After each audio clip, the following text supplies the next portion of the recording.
So this is our mid-project presentation. This is by Shaquille Regis and Vincent Wasson. So the goal of our project is to decrease latency by implementing a cache, and this will reduce the number of accesses to main memory. So our goal, as far as our objectives, we plan to implement a direct map cache first, and as soon as we're done with that, we will be implementing a two-way set associative cache.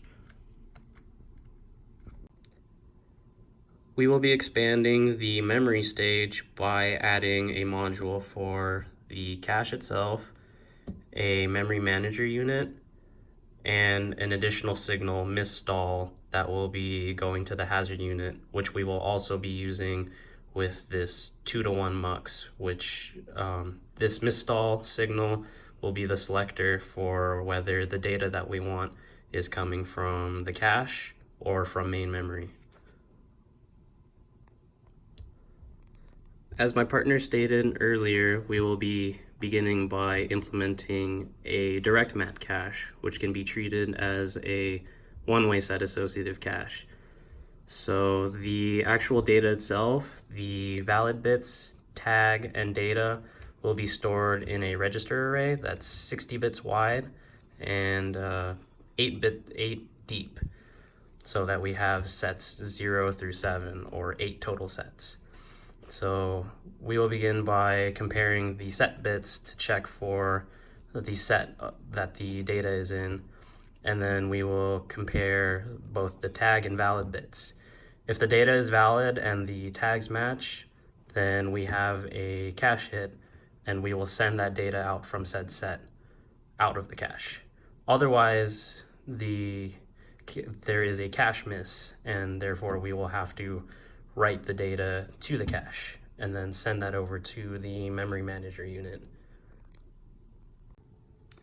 For testing, we plan to create an info file similar to the ones given in the exam, where the ASM file would have multiple accesses to the same address.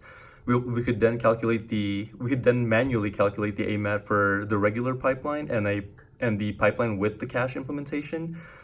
And then after that, we would run the same input file on both processors, and then we could compare the memory access times for each of them and verify that the cache is indeed faster or has lower latency than the one without the cache.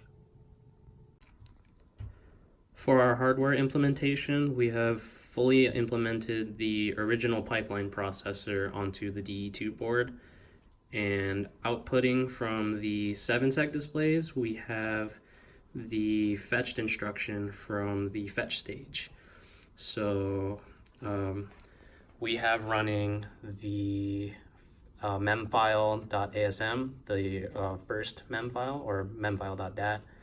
The first instruction is 2002.0005, which corresponds to what is being output on the 7-sec displays.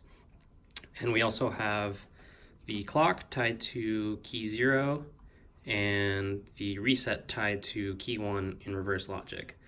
So if I was to go ahead and go to the next clock cycle, it should fetch the next instruction, 2003.000C, which corresponds to the second instruction of the ASM file. And I can continue and fetch the next instruction and the next instruction. And then if I hold reset and initiate the next clock cycle, it will reset to the beginning. So with our implementation, we can modify what goes into the 7-segment displays, and we can output data such as ALU out M, the address that we want to send into the cache, or we can also output the data that we're looking for in the cache, or we can also output if we had a cache hit or a cache miss.